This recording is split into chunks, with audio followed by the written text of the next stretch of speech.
Welcome to Doc's Daily Dose for Dads, prescribed by Dr. Harrison. Happy Halloween, everybody. I know it's been a while since I've jumped on and done a Doc's Daily Dose for Dads and showed the webcast, but it's not because I was putting it to the side. I have acquired an office since you know that the original studio burnt down, and the office is almost complete. Actually, I've already been recording in it. I want to show it when it's completely done, and that's why I got all these pallets. The last thing I got to do is I'm gonna build some, what is it, DIY, do it yourself type stuff, or DIY, do it yourself type stuff with these pallets and make some little end tables and stuff like that, and then it'll be all complete, and that's what I'll be recording from now on. Now, what I want to talk about today is Halloween. I've got 3 boys. They are excited. They've got their costumes on already, and we're not even thinking about heading out the door yet. It's interesting to see the shift of Halloween. I remember back in the day, it used to be head out with your friends with a pillowcase, and you rounded up as much candy as you could for as long as you could, and you went all throughout the neighborhood, and you got, so much candy. Nowadays, though, there's just not the neighborhood community feel anymore. So like my neighborhood, there might be like 3 or 4 houses that actually have candy, but the rest, they're going to be shut down. You almost have to go to the area where the community does the big Halloween thing. But then everyone finds out about it and it's jam-packed. There's so many people. That's if you're live in an area like mine. But if you're lucky enough to still have community and neighborhoods doing Halloween, enjoy yourself. So a few tips, especially if you're going to one of these big jam-packed Halloween places, right? Number 1, tell your kids, we're going to have some fun and we're going to let you run up and do things, but don't leave your siblings or your friend behind. Number 2, if you can't see me, you've gone too far. Now, I can look way down here and see, that tree that's got to be close to 35, 40, 50 yards away, but I can still see it. So if you've gone anywhere where you're blocked by other things or you're way too far away and you can't see me, well, you've gone too far. You need to come on back to where I'm supposed to be at because I'm still going to be looking for you. Now, I know you might be saying, wait a minute, hold on. I'm not letting my kid run around. I'm not letting my kid run around either. They'll be with me, but I'm also not going to hold their hand and walk up to every single door and walk back or put them on a leash and make sure that they're staying right next to me at all times. It's Halloween. Let them have a little bit of fun. You can let them out of your grasp for a little bit, right, to where you can still see them and they can run with their friends and run to the next house. You just keep your legs moving. And to those parents who are putting kids in the car and driving them from door to door, you're just making them lazy and you're being lazy. That's not the kid being lazy. That's you being lazy, okay? Another thing, I don't know how much candy they really need. I had one of my high school football players today tell me at practice, oh, coach, you ready? They're going to be eating up all this candy. And I was like, no, they're not, bro. I got 3 boys varying ages. So the youngest is probably not going to get as much candy as the oldest. Right? He's just not going to grab as much, or maybe he'll grab more. Who knows?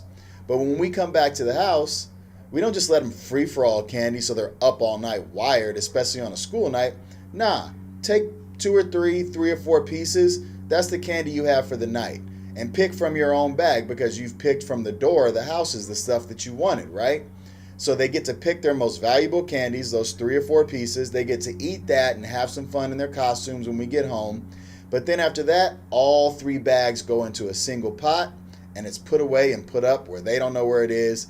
So now these are treats and, that we get to give out for dessert, or if, I just want to throw them a candy for, because we're just hanging out in the middle of the day, there's nothing going on and I want a candy. Plus 2, if I want to sneak and grab a candy, I can.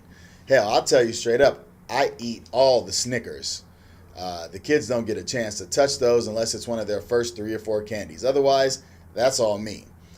Maybe a couple Butterfingers too, but all the Snickers, oh yeah, I'm eating all of those. And if you get a full Snickers bar, you damn sure believe that's mine.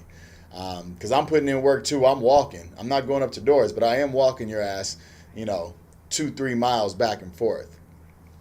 The last thing I want to say about Halloween is, a lot of parents are worried about the candy and people slipping stuff in the candy, and where there's razor blades, or the candy is supposed to be a hard candy but it's some sort of drug or something. Listen, that whole thing started when a person called into a police station and it was a hoax But the news got a hold of that and ran with the story, and now it is a story every single year. This year I saw them talking about be careful with hard candy. It may look like little ghost candy, but it's actually meth. I'm going to tell you straight up. Nobody's going through the trouble to produce meth, put it in the shape of ghost candies, and then package it in real packaging with some sort of name brand to then pass out to children. The only way that would possibly happen is if it's in some sort of, bowl full of candy or a little sketch Ziploc baggie or something. So, look through your kids' candy. Don't let them eat open stuff. I don't let them eat fruit or anything like that. But if it's a closed up piece of candy, then we're good to go. The likelihood that your candy's child is laced or has some sort of, weapon in it or something that can harm them is slim to none. You probably got a better chance of crashing your car on your way to work. So relax, enjoy the night with your kids, have some fun, give them a little bit of freedom, let them run around, get that energy out so that way they pass out when they get home. Don't let them eat too much candy on the route and minimize the candy when you're at home, but let them have their own stash. But you don't need to be overbearing tonight. Be in a place where you feel safe. So you might ask, well, what am I going to be for Halloween? I'm the shit, bro. That's Doc's Daily Dose for Dads. Don't forget to hashtag Doc's Daily Dose for Dads, hashtag 4D, all social media at RebirthBX. Check out the new podcast we got called Loose Change. It's fascinating on a bunch of fascinating different topics. You can get all that at the website at rebirthbx.com. I'll get back to you guys. It's time for me to go get my Snickers.